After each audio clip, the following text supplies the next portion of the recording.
মনো কি করিস? এই শশাগুলো এখন কাটছিস কেন রে? শশা আর গাজর কি হবে? রায়তা হবে। রায়তা? সেটা আবার কি জিনিস? রায়তা হ্যাঁ, খাওয়ার জিনিস, কি ভাতের দিয়ে সঙ্গে খায়। কি দিয়ে বানাতে হয় রে? শসা, গাজর, দই। এইগুলো দিয়ে? হ্যাঁ। আচ্ছা ঠিক আছে, এগুলো খাইনি আমি, বাপের জন্মে শুনিও নি কোনোদিন। বাপের জন্য খাওয়ানি শোনানি, এবার শুনলি এবার খাবে। আর ঠিক আছে, তো দেখি কিভাবে বানায়, তুই বানিয়ে ফেল তো তাড়াতাড়ি, আমি খাবো কিন্তু খিদে পেয়েছে প্রচুর। চান করে এসে তারপরে খাবে। চান হয়ে গেছে আমার।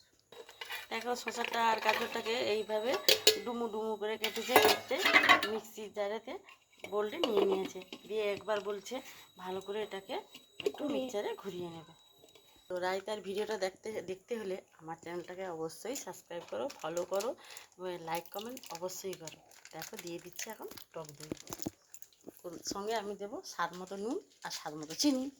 এই দেখো আমি নুনটা দিয়ে দিচ্ছি, চিনিটা খেলে দেবে, না খেলে দেওয়ার দরকার নেই, আমি দেখো একটু চিনিটা দিয়ে দিচ্ছি, যে ফ্লেভারটা ভালো আসে দেওয়ার জন্য, খুব সুন্দর লাগে খেতে। তো আর একবার মিক্সিতে আমি ঘুরিয়ে নেব।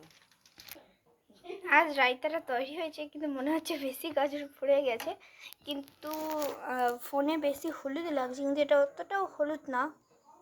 এই কালারটা, হ্যাঁ এরকম কালারটা এসেছে, কিন্তু হলুদ মনে হচ্ছে। তো চলো খেয়ে দেখা যাক। আমিই টেস্ট করি আগে, মা নেই। দারুণ হয়েছে, সব ঠিক মতো হয়েছে, আর অসাধারণ খেতে আছে।